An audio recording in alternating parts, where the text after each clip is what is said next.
안녕하세요. 자, 오늘 저희가 함께 깊이 파고들 자료는 철의 항소의 3장, 회계장교의 고독입니다. 네, 안녕하세요. 이번 장에서는 그 고니시 유키나가, 여기서는 젊은 시절 이름인 야쿠로로 더 자주 불리는데요. 이 인물의 한 25세에서 28세, 그 사이의 이야기를 다루고 있죠. 네, 딱 그 혼노지의 변 직후 히데요시가 정말 혜성처럼 떠오르던 바로 그 시기입니다. 맞습니다.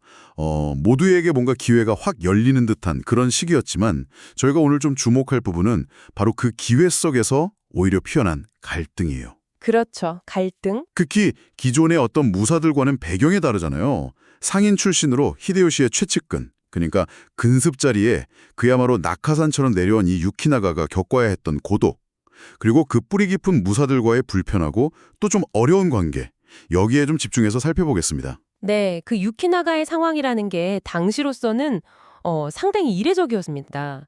그 아버지 류사가 노부나가 사호에 히데요시한테 과감하게 투자를 했던 것처럼 유키나가 역시 히데요시가 갑자기 확 성공하면서 덕분에 굉장히 빠른 출세를 하거든요. 네네. 근데 이게 바로 문제의 시작이었던 거죠. 바로 그 지점인데요. 그러니까 유키나가는 목숨을 걸고 전투에서 공을 세워서 인정받는 뭐랄까 그런 전통적인 무사의 길을 좀 건너뛴 셈이잖아요. 그렇죠.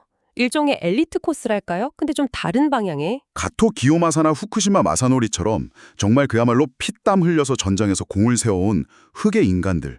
이 사람들 입장에서 보면 이건 단순한 질투, 이런 걸 넘어서는 문제였을 거예요. 네, 자신들이 목숨 걸고 지켜온 어떤 가치. 그러니까 피로 얻은 공정만이 진짜다. 이런 사무라이 사회의 어떤 핵심 신념. 여기에 대한 도전처럼 느껴졌을 수도 있죠. 당신이라면 이런 상황 좀 어떻게 받아들였을까요? 좀 그렇죠. 쉽지 않았을 겁니다. 실제로 그 야마자키 전투나 시즈가타케 전투 같은 히데요시 초기의 주요 전투 기록을 보면요. 유키나가의 무공에 대한 기록은 찾기가 좀 어려워요. 아, 그래요? 반면에 기요마사나 마사노리는 아주 혁혁한 공을 세웠다. 이런 기록이 분명히 남아있거든요.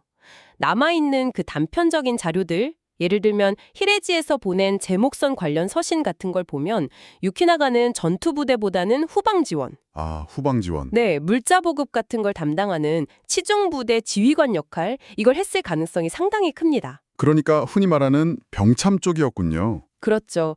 히데요시가 나중에 규슈 정벌 때도 유키나가에게 병량 수송이라는 핵심적인 후방 임무를 맡긴 걸 보면 이쪽이 그의 전문 분야였구나 하는 게 좀 더 분명해지죠. 바로 그 회계장교 역할이 다른 동료 무사들의 아주 노골적인 경멸을 샀다. 이게 이 이야기의 어떤 핵심인 것 같습니다. 네네. 기요마사가 나중에 유키나가에 대해서 그는 상인일 뿐이다 이렇게 딱 잘라 말했다는 건 꽤 유명한 이야기잖아요. 맞아요. 그 말이 참 많은 걸 함축하고 있죠. 전장에서 직접 피 흘리고 싸우지 않는 자는 진짜 군인으로 인정받기 어려웠던 그런 시대 분위기. 이게 바로 회계장교의 고독 아니었을까 싶어요. 이런 시선 속에서 상당히 외로웠을 것 같아요. 그렇습니다. 그런 그에게도 실전에 나설 기회가 찾아오긴 합니다. 바로 그 네고로지하고 사이가 잇고 있기? 당시 상당히 강력했던 무장 종교 집단인데요. 이들을 토벌하는 전투였죠. 잊고 있기 토벌전. 네. 근데 또 흥미로운 점은 아시다시피 유키나나가 기리시탄, 그러니까 당시 일본의 크리스토교 신자였잖아요. 네, 그렇죠. 그래서 어쩌면 이 싸움이 그에게는 이교도와의 성전이다. 이런 개인적인 명분을 좀 부여했을 수도 있다는 점입니다. 그런 해석도 가능하겠군요. 그 오타성 수공 장면은 특히 좀 인상 깊게 묘사가 되어 있는데요. 네, 프로이스 기록에 나오죠. 프로이스 기록을 보면 유키나가가 그 십자가 깃발을 딱 앞세우고 배를 타고 막 돌격하는데 히데요시를 비롯한 다른 장수들은 저 제방 위에서 그냥 마치 사재기에서 연극 구경하듯이 그 모습을 지켜봤다고 하잖아요. 그렇죠. 특별 관람 속에서 구경하듯이. 좀 그렇죠.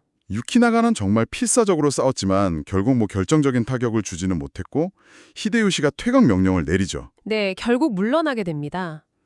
상상해보면 아마 가토 기요마사 같은 인물들은 속으로 좀 옅은 미소를 지으면서 그 씁쓸한 퇴각 장면을 보고 있지 않았을까. 그런 생각도 드네요. 오랜 경쟁자가 애쓰다가 물러나는 모습이니까요. 그럴 수 있죠, 충분히.